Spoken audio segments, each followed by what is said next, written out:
The soft hum of the city outside my corner apartment barely registered as I smoothed the silk blouse over my shoulders, the morning sunlight glinting off the gold watch Grandpa had given me years ago. I glanced at the laptop on my desk, the open spreadsheet already reflecting numbers I once dreamed of but never thought I'd touch. Success had a quiet rhythm, and today it felt almost serene. Almost. Then my phone buzzed. A name popped up, one I hadn't expected to hear from in years. Mom. My chest tightened, a familiar storm of old feelings rising. I didn't answer immediately. Why rush into what used to be heartbreak? But the persistent ping drew my gaze, and I finally swiped. Hey, can we talk?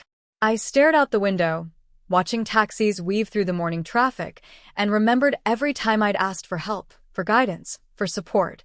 Every time my parents had refused. College tuition. Books. Even the small comforts that should have been mine by right. They had said no. And yet, somewhere in the shadows of those rejections, something else had happened. Something I didn't fully understand until later. My fingers traced the edge of Grandpa's watch, the only connection to the man who had believed in me when no one else did. Hurt, pride, and the tiniest flicker of ironic humor mingled in my chest. I had survived. I had thrived. And now, maybe it was time to let the past meet the present. The buzzing stopped. I exhaled. The conversation I'd been avoiding for years was about to begin. I was 18, sitting on the worn couch in our small living room, my backpack clutched to my chest like a shield. My mom's eyes were sharp, my dad's jaw tight. College is expensive, Mom said, her voice flat. You're on your own. I swallowed hard, feeling the lump rise in my throat.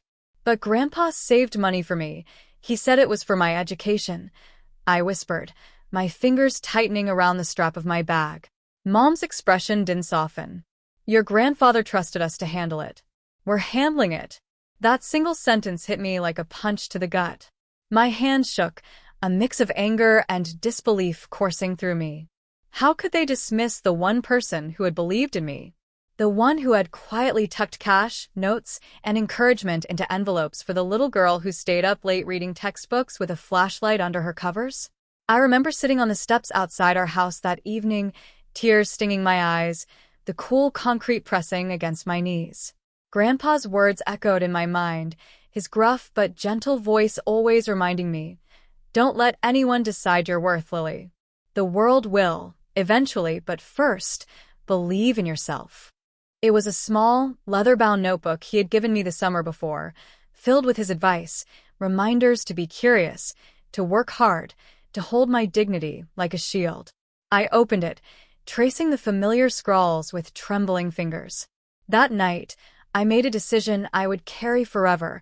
If no one else would invest in me, I would invest in myself. I would work, save, scrape by, and somehow, turn this betrayal into fuel. The anger simmered, but so did determination. I left our living room with my head held high, backpack on my shoulder, and a quiet vow forming in my heart. I would not just survive this. I would thrive.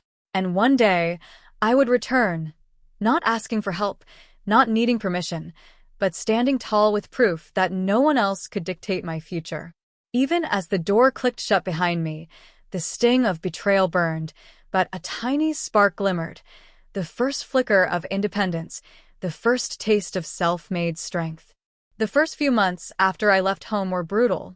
I took a job as a receptionist at a small marketing firm in downtown Chicago, barely making enough to cover rent and groceries. The apartment was tiny, the kind where the faucet dripped at night and the radiator hissed like it had a secret of its own.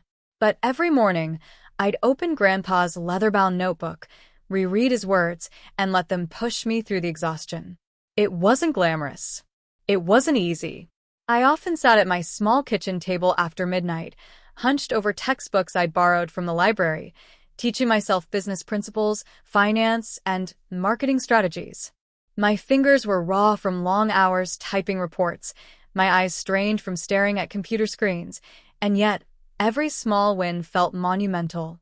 Then I met Clara Donovan, a seasoned marketing executive who had been a mentor to countless young professionals.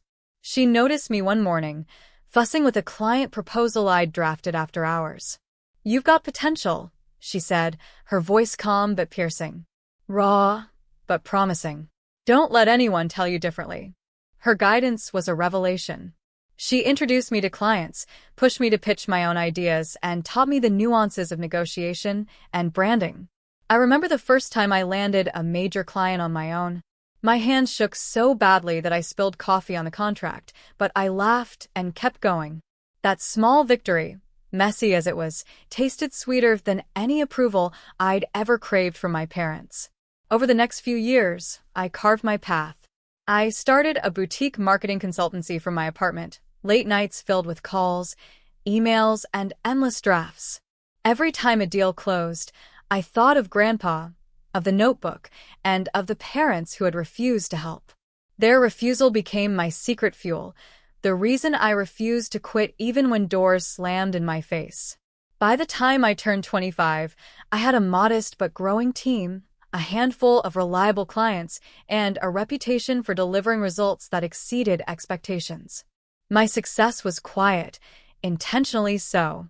Social media posts remained neutral, photos were generic, and I never mentioned my achievements at family gatherings. I wanted them to assume I was struggling, just as they had assumed I always would. There were nights when the loneliness gnawed at me, watching friends celebrate family-funded vacations, hearing stories of parental support I never received, but those moments were fleeting. Every call, every meeting, every tiny victory reminded me of one truth. My independence was absolute, and my success was mine alone. And somewhere deep in that quiet, thriving life, a plan began to form. I wasn't just surviving. I was preparing for the day when the truth would meet the expectations they had set for me and shatter them completely. It was a crisp Friday morning when they arrived, Mom and Dad, exactly as I remembered them, carrying the same mixture of expectation and subtle superiority. They thought they were coming to check on the struggling girl they'd abandoned, the one who had begged for help and been turned away. Instead, they stepped into my world. The office was a reflection of everything I had built in secret. Floor-to-ceiling windows framed the Chicago skyline, sunlight spilling across polished wood floors. A gallery of contemporary art adorned the walls, each piece chosen deliberately, each one a marker of taste and independence. My team moved with quiet efficiency, the hum of productivity filling the space like a living pulse. I met them at the door, wearing a tailored blazer over a crisp blouse. My hair was perfectly in place, but not a single detail screamed vanity. Every choice was purposeful. "Hi," I said, voice calm even. "Welcome." Their eyes widened immediately. Mom's hand went to her chest. Dad's jaw slackened. They were taking it all in, the expensive, understated elegance, the energy of a room where people respected me, where I was in control. Their assumption of my struggle crumbled silently with every second they lingered. I gestured toward the office. "Please have a seat."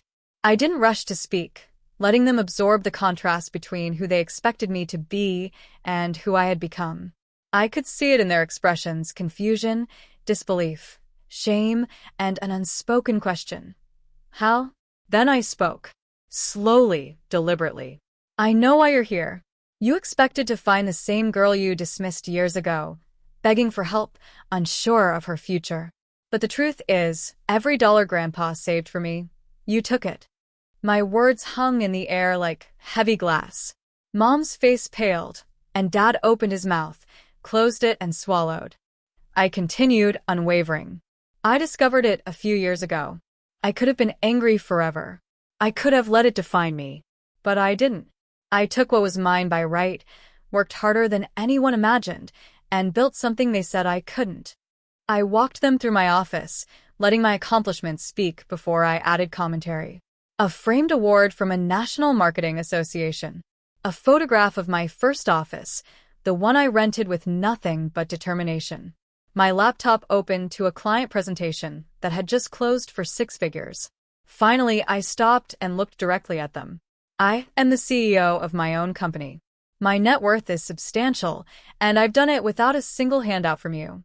Every achievement here is mine, fueled by the one person who truly believed in me, Grandpa. Their silence was deafening. The weight of years of denial, dismissal, and deceit pressed into the room. I could see the shame settle in, the guilt in their eyes. For the first time, they were forced to face the reality that the girl they underestimated had become unstoppable. And in that silence, I realized the power had shifted.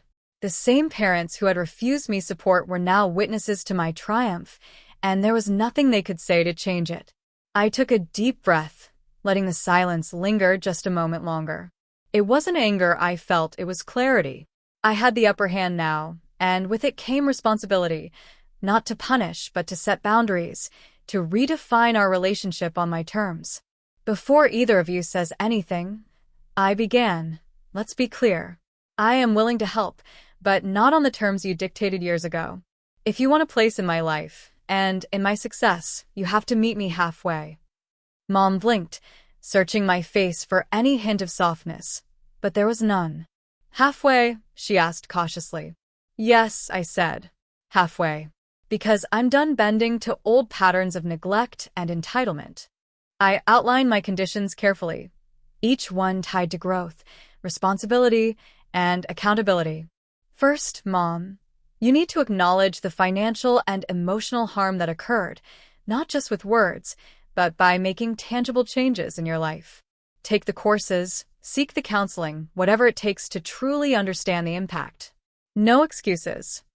She swallowed, nodding slowly. Her pride was wounded, but I could see the first flicker of recognition, of acceptance. Dad, I continued, you will invest in your own dreams, not just critique mine. Support others who need guidance, and learn to respect the independence of the people around you. I will mentor you through it if you need, but the effort has to come from you. I paused, letting each condition sink in. This wasn't revenge, it was reclamation. And both of you, I said, my voice steady, you must stop treating success as a threat. Celebrate it instead. I will not tolerate toxic behaviors, criticism disguised as concern, or undermining the people who work hard to create their own path. Their faces betrayed a mixture of shock, shame, and, slowly, relief.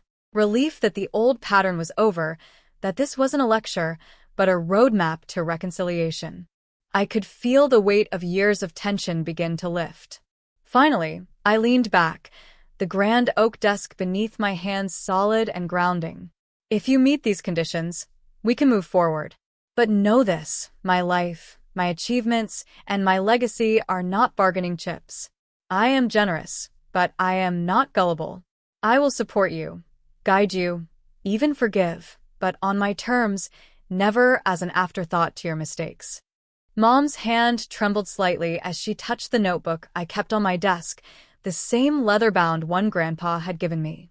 Dad looked at the office around him, at the awards, the photos, the evidence of my resilience. The power had shifted, yes, but compassion tempered it. This wasn't about punishment.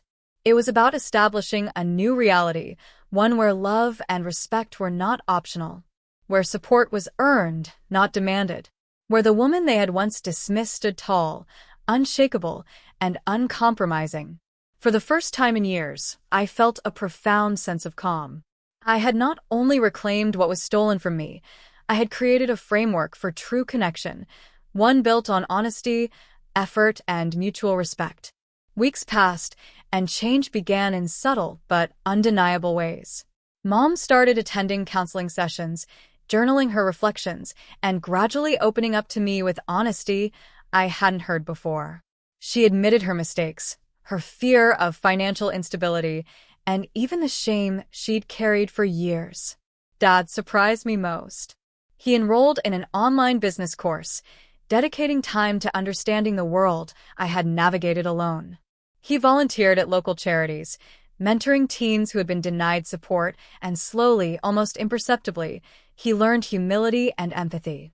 I watched him grow, realizing that the man I'd once resented could evolve if he truly tried. The notebook Grandpa had given me, worn and frayed at the edges, remained on my desk. Its pages smelled faintly of leather and ink, a constant reminder of the man who had believed in me when no one else would. I often flipped through it during quiet evenings, smiling at the scribbled advice, the small anecdotes, the gentle nudges toward perseverance.